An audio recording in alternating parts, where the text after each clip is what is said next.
कहना चाहते हैं भाई, इन लोगों के लिए नीरव मोदी, मेहुल चौकसी, विजय माल्या, नीरव मोदी, क्या इन लोगों के लिए लुकआउट नोटिस नहीं था क्या? क्यों नहीं था? कितने बड़े बड़े घोटाले हुए बिहार में, सृजन घोटाला, उसका रिकवरी कौन करवाएगा? वो भी तो कोषागार से गया, वो भी तो ट्रेजरी का मामला था। बिहार के कितने जिलों में हुआ सृजन घोटाला? मुख्यमंत्री के जानकारी हेतु क्यों नहीं मुख्यमंत्री पे कार्रवाई की गई? बल्कि चारा घोटाला में तो लालू जी ने ही आदेश दिया जांच का। जिसने जांच का आदेश दिया, जिसने जांच करवाया, उसी को तुम जेल भेज दिए। कोई बात नहीं, लालू जी जाते जाते बोले ना झुके हैं ना झुकेंगे, हमेशा सांप्रदायिक शक्तियों से लड़ते रहेंगे। उसकी सजा मिली है, और देख रहा कोई एक बार थोड़ी ना, बार बार सजा मिलती जा रही है। लोग को लग रहा है भाई किस बात का बार बार एक ही आदमी पे सजा सुनाई जा रही है, और जो यहाँ 80 घोटाला करके बैठा है, सृजन महाघोटाला, महापाप करके बैठा बालिका गृह वाला, उन लोगों पे कोई कार्रवाई नहीं होती। तो भाई हम मेरे अगर ट्विटर पे जाइएगा तो पहला ही टैग्ड है एक ट्वीट, थोड़ा पढ़ लीजिएगा। आज भाजपा के खिलाफ, सांप्रदायिक शक्तियों के खिलाफ देश में कोई नेता नहीं बोलता है जहां लालू जी बोल रहे हैं, लड़ रहे हैं। अगर बीजेपी से हाथ मिला लेते लालू जी तो शायद राजा हरिश्चंद्र कहलाते। आज भाजपा और आरएसएस इन लोगों से लड़ाई लड़ रहे हैं तो भाई सजा काट रहे हैं। तो लालू जी डरने वाले हैं क्या, या हम लोग कोई डरने वाले हैं क्या? लालू जी का साथ जो हो रहा है देश की जनता और बिहार की जनता देख रही है। लालू जी के साथ जो हो रहा है वो यूपी में भी, यूपी की जनता जो है बीजेपी पर वार करने का काम करेगी, वोट का चोट देने का काम करेगी।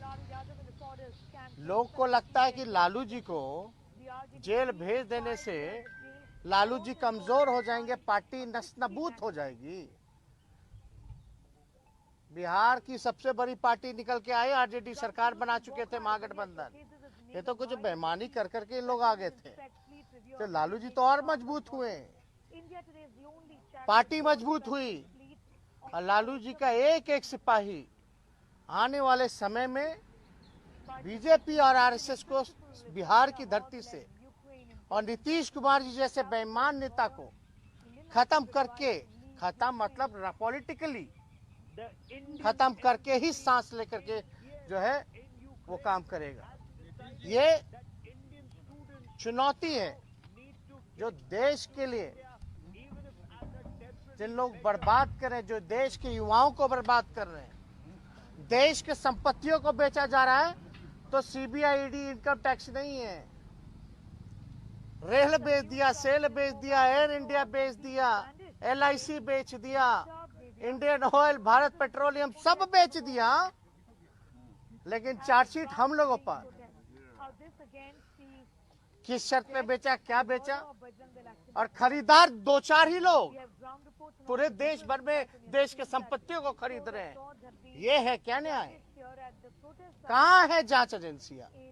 हम तो चुनौती देते हैं, थोड़ा जांच करके बताएं। अरे सीबीआई प्रकोष्ठ है भाई भाजपा का, लेकिन जिस दिशा में ये जांच एजेंसियां काम कर रही हैं, ये आने वाले समय में देश के लिए खतरा है।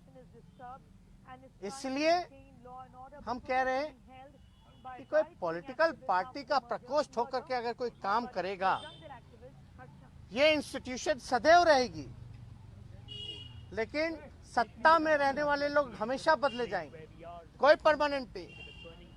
अगर इसी हिसाब से दुरुपयोग होता रहा इस तरह की जांच एजेंसियों का, तो बुरा प्रभाव और जो लोग न्याय के लिए देश में जनता जो न्याय के लिए जो लोग लड़ते हैं उनको न्याय नहीं मिलेगा। ये देश के लिए बहुत बड़ा खतरा है। और हमने पूर्व में भी कहा, आज सर्वे करवा लो, आप लोग सर्वे करवा लीजिए। देश के जेलों में सबसे ज्यादा गरीब लोग जेल में बंद हैं, गरीब। और लालू जी गरीबों के नेता हैं। और कोई जेल नहीं जाएगा, सबको अक्यूटल हो जाएगा, सबको जो है छोड़ दिया जाएगा। अरे हमने तो महाराष्ट्र में, अब कोई बीजेपी का अगर कोई भाषण एड़ी के चोटी पे करता है, सीबीआई है, ई है, वो है, थोड़ा हमसे मिलवा दीजिएगा, उनसे पूछिएगा कि महाराष्ट्र में क्या हुआ था भैया। जो डिप्टी चीफ मिनिस्टर हैं पवार साहब, जब बीजेपी जब गए डिप्टी सीएम बनाएगा तो सीबीआई ने सारे केस वापस कर दिए। याद कीजिएगा वाकया, सारे केस वापस कर दिए। जब सारा केस खत्म हो गया तो पवार साहब वापस एनसीपी में आ गए, जो शरद जी के भतीजे हैं। जब वापस आए तो दोबारा ईडी और सीबीआई के छापे और रेड पड़ने लग गए। यही है जांच एजेंसियां क्या? ये तो जीता जाता उदाहरण है। और हमको कैसे सैकड़ों उदाहरण मिलेंगे, इस पे हम नहीं कहना, लेकिन ऐसी संस्थानों का दुरुपयोग किया जा रहा है।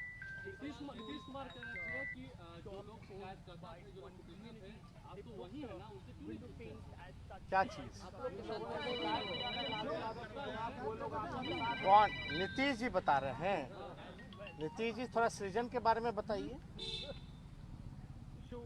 आई हैव नो इंटरेस्ट। बिहार की जनता और देश की जनता को रुचि इस मामले में नहीं है कि चारा घोटाले में नीतीश जी की प्रक्रिया क्या है।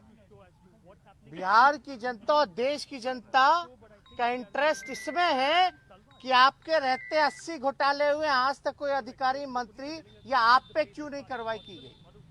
सृजन मामले में क्यों नहीं कार्रवाई की गई? सीएजी का रिपोर्ट उठा के देख लीजिए आप सब लोग। 2 लाख करोड़ का हिसाब कहाँ है मुख्यमंत्री जी बताइए? 2 लाख करोड़ का इंटरेस्ट इसमें है। और नीतीश जी को बताना, हम देखिए बड़े हैं, मुख्यमंत्री हैं चोर दरवाजे के, तो हम इतना ही उनको कहेंगे कि चारा घोटाला में आप तो मत ही बोलिए। आप जहां बोलिएगा तो आपका क्या भूमिका है, अब हम जाना नहीं चाहते इतिहास में कहां कहां क्या क्या भूमिका है, डिटेलिंग हो जाएगी। मुद्दा से नहीं भटकाना चाहते।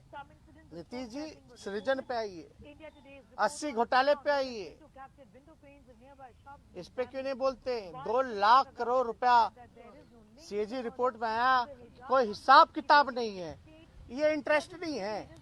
चारा घोटाला कितना हजार करोड़ का, ये 2 लाख करोड़ रुपया कहाँ गया भाई? और चारा घोटाला में बताइए कि लालू जी ने ही आदेश दिया था कि नहीं दिया था?